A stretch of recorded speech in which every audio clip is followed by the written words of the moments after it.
আজকে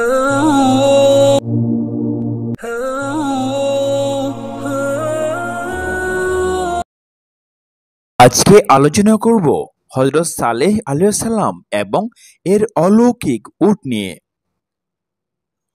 হযরত সালেহ আলাইহিস সালাম ছিলেন হযরত নূহ আলাইহিস সালামের ছেলে শামের বংশধর। তার সম্প্রদায়ের নাম ছিল সামুদ। শামের অধস্তন বংশধরে একজন প্রতাপশালী লোক ছিল সামুদ। সেই বীরপুরুষের নামেই এই গোত্রের নামকরণ হয়। এই গোত্রের বসবাস ছিল সৌদি আরবের উত্তর পশ্চিম প্রান্তে হিজর নামক স্থানে। সামুদ ছিল শক্তিশালী ও বীরের জাতি। প্রস্তর খোদাই ও স্থাপত্যবিদ্যায় তাদের বিশেষ পারদর্শিতা ছিল।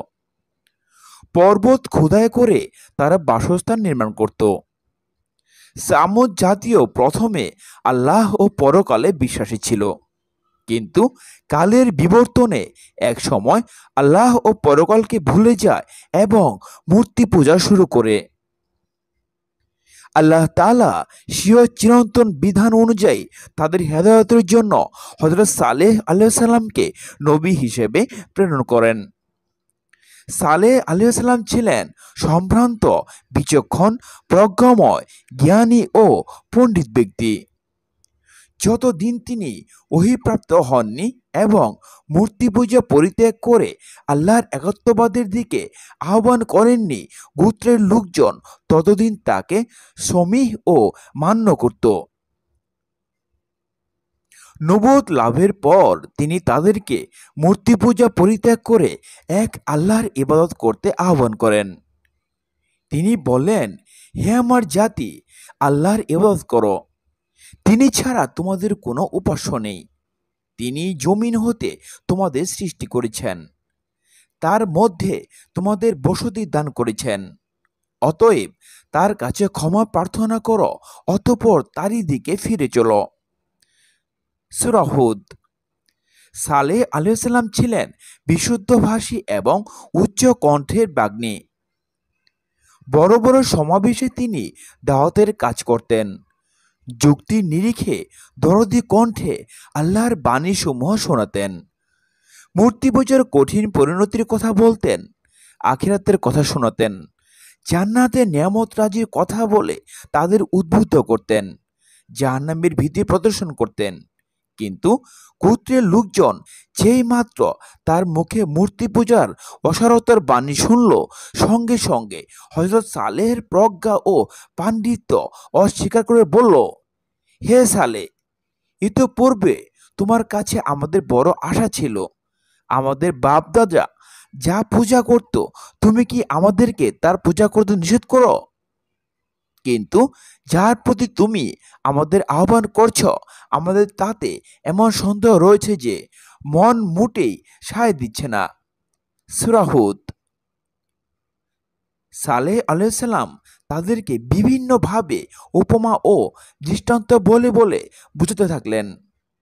বললেন, দুনিয়া চিরস্থায়ী বাসস্থান নয়, এখানকার ভোগবিলাস ক্ষণিকের মাত্র। সুতরাং পরকালের চিন্তা করো। কিন্তু সামুদ জাতির অধিকাংশ লোক হযরত সালেহ আলাইহিস সালামকে অস্বীকার করল। তবে যুক্তিতর্কে কোনোভাবেই যখন তারা হযরত সালেহ আলাইহিস সালামকে শর্তের দাওয়াত থেকে নিবৃত্ত করতে পারল না, তখন সবাই মিলে সিদ্ধান্ত নিল তার কাছে অলৌকিক কোনো দাবি পেশ করবে। একদিন তারা সবাই একত্রিত হয়ে হযরত সালেহ আলাইহিস সালামকে বলল, আপনি যদি সত্যি আল্লাহর নবী হন, তবে আমাদেরকে কাতেবা পাহাড়ের ভেতর থেকে 10 মাসের গর্ভবতী, সবল ও স্বাস্থ্যবতী উটনী বের করে দেখান। হযরত সালেহ আলাইহিস সালাম তাদের কাছে থেকে প্রতিশ্রুতি ও অঙ্গীকার নিলেন, যদি আমি তোমাদের দাবি পূরণ করতে পারি, তাহলে তোমরা আমার প্রতি ও আমার দাওয়াতের প্রতি বিশ্বাস স্থাপন করবে কিনা? সবাই এই প্রতিশ্রুতি দেওয়ার পর তিনি আল্লাহর কাছে দোয়া করলেন। মহান আল্লাহ তাআলা তার দোয়া কবুল করলেন। সেই পাহাড় ফেটে ভেতর থেকে তাদের দাবির অনুরূপ একটি গর্ভবতী উটনি বের হয়ে এলো। এর অলৌকিক উটনি দেখে উপস্থিত অনেকেই হযরত সালেহ আলাইহিস সালামের উপর ঈমান নিয়ে আসে।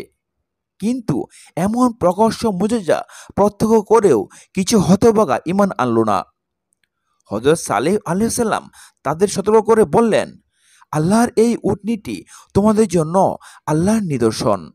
অতএব তাকে আল্লাহর জমিনে বিচরণ করতে দাও এবং তাকে মন্দভাবে স্পর্শ করো না, নতুবা অতি সত্বর তোমাদেরকে আযাব পাকড়াও করবে। সূরা হুদ। কিন্তু গোত্রের কিছু দুষ্কৃতিকারী লোক এই অলৌকিক প্রাণীটি হত্যা করে ফেলে। হত্যা করেই তারা ক্ষান্ত হলো না। হযরত সালেহ আলাইহিস সালামের কাছে এসে ঔদ্ধত্য প্রদর্শন করে বলল, তুমি সত্যিকারের রাসূল হলে তোমার প্রতিশ্রুতি আযাব আনো দেখি। আমরা তো উটনীটি হত্যা করেছি। তখন আল্লাহর পক্ষ থেকে তাদের উপর শাস্তি নেমে আসে। আল্লাহ তাআলা সেই অবস্থার বিবরণ দিয়ে বলেন, অতঃপর তারা উটনীকে হত্যা করল এবং স্বীয় প্রতিপালকের আদেশ অমান্য করল। তারা বলল, হে সালে, নিয়ে এসো যা দ্বারা আমাদের ভয় দেখাতে, তুমি যদি রাসূল হয়ে থাকো। অতঃপর পাকড়াও করল তাদেরকে ভূমিকম্প। ফলে সকালবেলায় নিজ নিজ গৃহে উপর হয়ে পড়ে রইল। সূরা আরাফ। অন্য আয়াতে আছে, তাদের উপর প্রচণ্ড বিকট শব্দ বোমা নিক্ষিপ্ত হয়েছিল। সামুদ সম্প্রদায়ের উপর একই সঙ্গে ভূমিকম্প ও বিকট গর্জন এসেছিল এবং তারা এই দুটি শাস্তিকে মৃত্যু মুখে পতিত হয়। যুগে যুগে আল্লাহ তাআলা বহু নবী রাসূলগণ প্রেরণ করেছেন।